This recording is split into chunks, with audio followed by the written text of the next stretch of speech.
Това видео достига до вас благодарение на Българска наука. Повече за тях малко по-късно във видеото.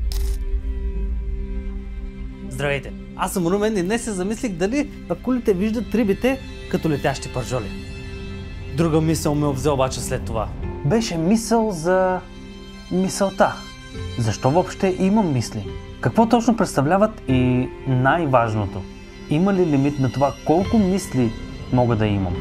Човешкият мозък е може би най-сложният орган на Земята.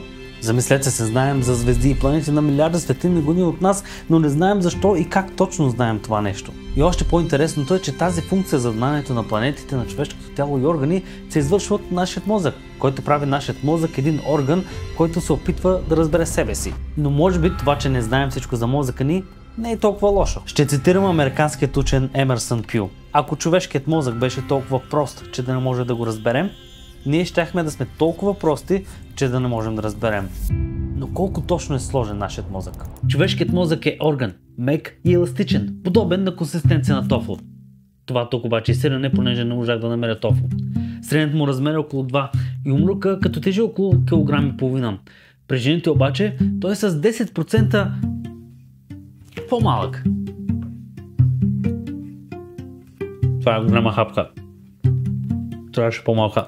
Но по-малкият мозък не влияе на интелигентността при жените. Това просто е факт на това, че мъжете просто са по-едри. А самия мозък е разделен на няколко области и части, всяка със специална функция.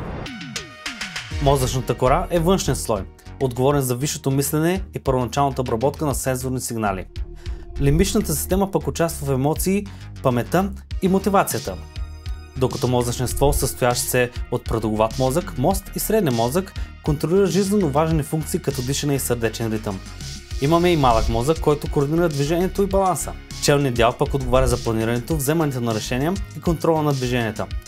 Теменият дял интегрира и анализира сензорната информация, формирайки по-сложно пространствено възприятие. Слепоочният дял участва в обработката на слухова информация и дългосрочната памет. Тилният дял пък е основно отговорен за обработката на зрителна информация. Състои се от приблизително 86 до 100 милиарда взаимосвързани неврони. Според някои проучвания, всеки един от тези неврони може да изгради до 10 000 връзки с други неврони, формиращи мрежа от стотици трилиони връзки помежду си, които работят синхрон, за да можем ние да бъдем ние. Едно число, което иронично е прекалено голямо за нашият мозък дори да се представи. Тези числа са важни, за да може да се отговорим на въпроса, зададен в началото на видеото. Трябва обаче да отбележим, че да знаем колко точно неврони има и колко връзки правят те помежду си е изключително трудно, ако не е невъзможно. Тези изчисления са приблизителни, основани са на различни проучвания, но до ден днешен нямаме консенсус за точен брой. Най-малкото, защото мозъкът показва невропластичност, което е способността му да формира нови невронни връзки и да реорганизира съществуващите през целия си живот, което е причината да сме толкова добри в адаптацията. Но какво е мисълта въобще? Мислите са сложни когнитивни процеси, които включват обработка на информация, идеи и концепции в нашето съзнание. Те са изцяло лично преживяване, достъпни само до този, който ги мисли. Интересното е, че мислите могат да варират от съвсем прости сензорни впечатления, като усещането на топлината на слънцето, до невероятно сложни абстрактни концепции, като безкрайността, която разглеждахме по-рано в друго видео. Когато имаме мисъл, нашият мозък първо обработва информацията от нашите сетива. Това е което виждаме, чуваме, докосваме, помирисваме или вкусваме. Това се нарича възприятие. След това паметта ни се активира, извличайки информация, която вече знаем. Това могат да бъдат спомени, знания или опит. Следващата стъпка е вниманието. Мозъкът ни се фокусира върху най-важните аспекти на мисълта, игнорирайки несъществената информация. Това ни помага да не се разсейваме, а да се концентрираме върху най-важното. После започва процесът на разсъждение. Тук свързваме различни идеи и концепции, за да стигнем до нови заключения или да разберем нещо по-дълбоко. Ако мисълта включва някакъв проблем, активираме уменията си за решаване на проблеми. Анализираме ситуацията, обмисляме различни варианти и се опитваме да намерим най-доброто решение. Накрая, ако е необходимо, използваме нашата креативност, ако имаме такава. Тя ни позволява да погледнем нещата от различен ъгъл, да измислим нови идеи или да комбинираме съществуващи концепции по уникален начин. Но този процес не е перфектен. Истината е, че мозъкът ни мрази да мисли. Има две основни системи на мислене, които можем да наречем Асен и Стамат. Стамат е това, което си мислим, че е нашето съзнание. Той се занимава с сложни разсъждения и решаване на проблеми. Но Стамат е малко мързелив. Той може да работи само по няколко задачи наведнъж, между 4 и 8. Това е така наречената работна памет. Работната памет изисква усилие и концентрация, а той обича, когато прави нещо, да е внимателен, което го прави бавен. Асен пък е бързата, автоматичната система, нашето подсъзнание. Той обработва огромни количества информация за секунди и взима бързи решения, базирани на опит, предишни знания и спомени. Когато някой ни зададе въпрос как се казваме, Асен бързо намира тази информация и казва Румен. Стамат, без дори да знае, че Асен съществува, взима тази информация и отговаря на същия въпрос с Румен. През по-голямата част от деня Стамат си почива, докато Асен върши повечето работа за информацията, която получаваме. Но понеже Асен няма време да проверява информацията, понякога прави грешки. Зададох логическа задача на няколко човека. Ето условието на задачата, опитайте се да го решите сами вкъщи. Ще имате 5 секунди. Отиваш до баничарницата. Една баничка и една боза струват общо 1 лев и 10 стотинки. Баничката струва с 1 лев повече от бозата. Въпросът е колко струва бозата. Имате 5 секунди.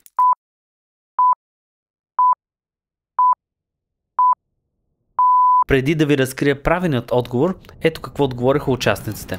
Колко пари струва бозата? 5 секунди. 10 стотинки. 10 стотинки. Баницата е 1 лев, пък бозата е 10 стотинки. 10 стотинки. 5 стотинки. Почти всички отговориха 10 стотинки и то доста уверено. Ако и вие сте отговорили 10 стотинки, това е грешен отговор. Правилният отговор е 5 стотинки, който всъщност само един от участниците позна. 5 стотинки. Оказа се обаче, че в този случай участникът вече е чувал това уравнение. Попитах го какъв е бил първоначалният му отговор. Като го чу първия път, какво каза? 10 стотинки ли каза? Да, казах 10 стотинки. Добре. То е инстинктивно, да. Добре. Тези въпроси не са зададени за да бъдат сложни. Всъщност те са направени да бъдат толкова лесни, че Стамат въобще дори не се включва в целия процес. Асен прави тази грешка, защото отговорът изглежда достатъчно правилен. Стамат вижда това, но е достатъчно достоверно за него да предаде грешната информация нататък. Реших да накарам всички участници да се опитат да намерят правилният отговор без някакъв лимит на времето. И всъщност имаше две доста добри, но различни обяснения. Едното беше на един от участниците, а другото на другият оператор, който беше там с мен. Който между другото извън кадър отговори правилно без дори да го е чувал преди. Ето първото обяснение. Сега, те ти казват, общата цена на двете е лев и 10. Общо. Да. Баничката е с левче по-скъпа от бозата. Точно 1 лев. Значи, вадиш от лев и 10 левчето и в остатъчната сума по равно количество трябва да имаш за бозата и за баничката. Махам още 5 и лев и 5. Разбра ли? Да. Това обяснение е доста инстинктивно, бих казал. Но може би този инстинкт идва с възрастта. Операторът, въпреки младолик, беше най-възрастният в студиото. По-младите хора се затрудниха дори и след това обяснение. Ама как така? То като не може ли само на единия продукт да има някаква, да се каже, стойността? Ето и по-математическото обяснение. Щом баничката е с лев нагоре, това ще е хикс плюс 1, ще е баничката. Хикс би бил в такъв случай бозата. Хикс плюс 1 плюс хикс е равно на 1,10. 2 хикс плюс 1 е равно на 1,10. Минус 1 от двете страни, това е 2 хикс е равно на 10 по 5 стотинки. Браво. Браво. Но всъщност, когато учим нещо ново, Стамат е този, който се включва в началото. Аз отскоро започнах да се уча как да решавам купче на Рубик. И в момента процесът е бавен. Трябва да мисля за всяко едно движение и стъпка. Добре. Това е мой рекорд, бе! Но за един рекордьор по решаване на купче на Рубик, този процес е автоматичен. 14 секунди, брат! Браво. Някои хора наричат това мускулна памет, като да се научиш да караш колело, да свириш на инструмент или да пляскаш корема си, докато търкаш главата си. След много репетиции, Стамат несъзнателно прехвърля тези задачи на Асен. Нека първо опитаме това упражнение с вас. Ще се появят 4 цифри на екрана, които аз ще произнеса на глас. След сигнала ще трябва да повторите цифрите, но като добавите 1 към всяка цифра. Ако е 3, ще стане 4, ако е 6, ще стане 7. Важното е да го направите върху този бит. Първо ще ви дам пример и след това вие пробвайте. Да речем, че числото е 1, 2, 3, 4 и се получава 2, 3, 4, 5. Сега опитайте вие. Числото ви е 1, 2, 8, 5.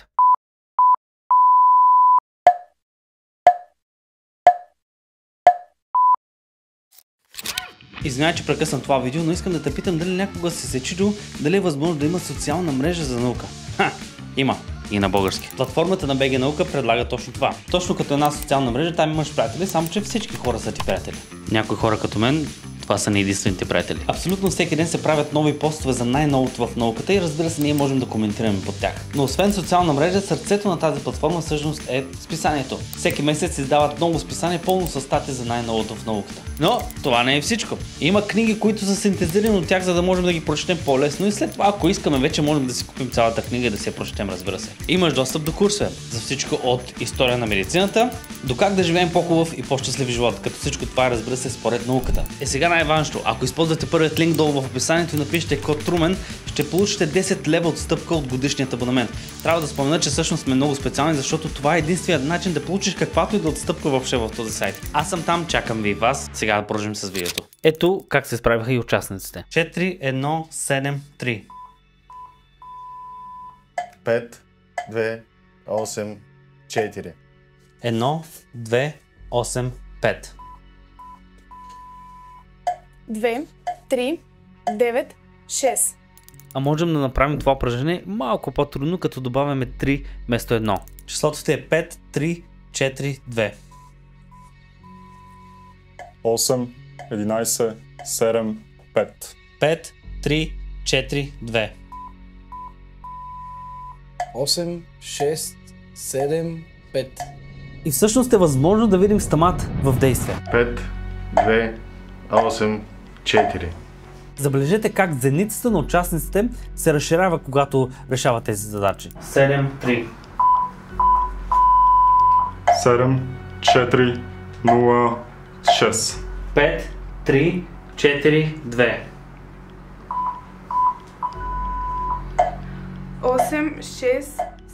Когато стамат стане от дупето си, за да поработи малко, това води до физически промени в тялото ни, като например ускоряване на пулса, потение и оголемяване на зениците. Разбира се, има и начини как да използваме тази информация. Ако искаме да научим нещо ново, можем да направим това учене по-трудно за нас. Например, ако искаме да научим сложни теореми и формули, можем да ги принтираме в шрифт, който е труден за четене. Така стамат със сигурност ще се включи в процеса и това ще доведе до един по-качествен процес на учене.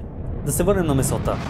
Философията от древността до днес се занимава с основните въпроси за природата на мисълта, реалността и връзката между тях. Древногръцките философи са поставили основите на тези разсъждения. Сократ е смятал, че истинското знание идва чрез критично самоизследване и диалог. Неговият метод за задаване на въпроси, известен като Сократов метод, цели разкриване на истината чрез смисловен процес. Платон е разглеждал мисълта като път към разбиране на идеалните форми, които според него представляват истинската реалност. Аристотел е подчертавал важността на логическото мислене и е разработил система за категоризиране и анализиране на мислите. Онтологията, философската наука за съществуването като цяло, също се занимава с връзката между мисълта и битието. Мартин Хайдегер в своята фундаментална онтология разглежда мисленето като начин на битие в света. Той подчертава, че нашето разбиране за битието е неразривно свързано с начина, по който мислим за него. В източната философия, особено в буддистката школа Йогачара, се твърди, че реалността е продукт на знанието, размивайки границите между мисъл и битие. Въпросът за отношението между мисълта и битието е предизвикал философски дебати през вековете. Рене Декарт е известен с фразата си «Мисля, следователно съществувам», поставяйки мисълта като основа на нашето съществуване и познание за реалността. Имануел Кант е разграничил нещата сами по себе си от начина, по който ги възприемаме и мислим, предлагайки, че нашите мисли оформят нашето разбиране за реалността. В съвременната философия и когнитивна наука продължава дебатът за природата на съзнанието и неговата връзка с физическата реалност. Книги като Съзнанието обяснено на Даниел Денет и Проблемът на съзнанието на Джон Сърл изследват тези въпроси от различни перспективи. Тези философски размисли ни напомнят, че връзката между нашите мисли и реалността е сложна и многопластова и продължава да бъде обект на интензивно изследване и дебат. В много религии се споменава за всезнаещо божество. Но ако едно същество знае всичко, това до някъде означава, че това същество има безброй мисли. Но възможно ли тук на Земята някой или нещо да знае всичко? Представям ви The Library of Bible. Това е един сайт, който може би знае всичко на този свят. В алгоритъма са вкарани всички букви от латинската азбука, както и някои допълнителни символи. И в този сайт, разделен на стаи, рафтове, книги и страници, съдържа абсолютно всяка една възможна комбинация от тези символи. Ако това изречение беше написано на латиница, то ще се намира в тази стая, на тази стена, на този рафт, в тази книга, на тази страница. Това означава, че всичко, което някой някога се е помислил или някога ще си помисли, вече съществува в една от тези книги.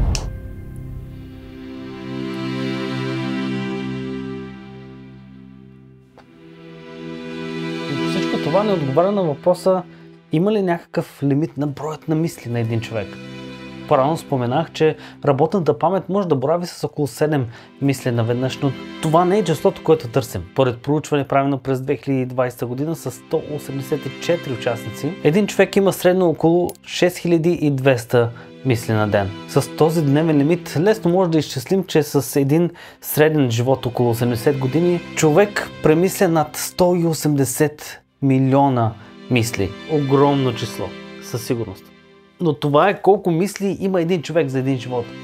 Можем ли да изчислим колко възможни мисли може един човек да си помисли? Знаем горе-долу колко неврони има един човешки мозък. Около 86 милиарда.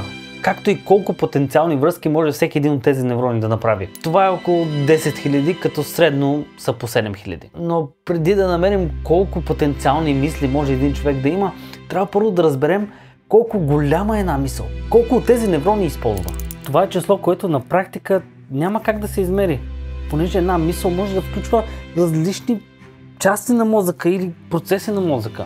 И мисълта не е като компютърен файл, който да има точно определен размер. Има някакви проучвания правени, които подхвърлят някакви потенциални номера, като от стотици хиляди за по-обикновени мисли до милиони за по-сложни мисли, както когато решаваме задачи. Въпреки че няма как да направим точни изчисления, то може да направим предложения. Да кажем, че имаме безсмъртен човек.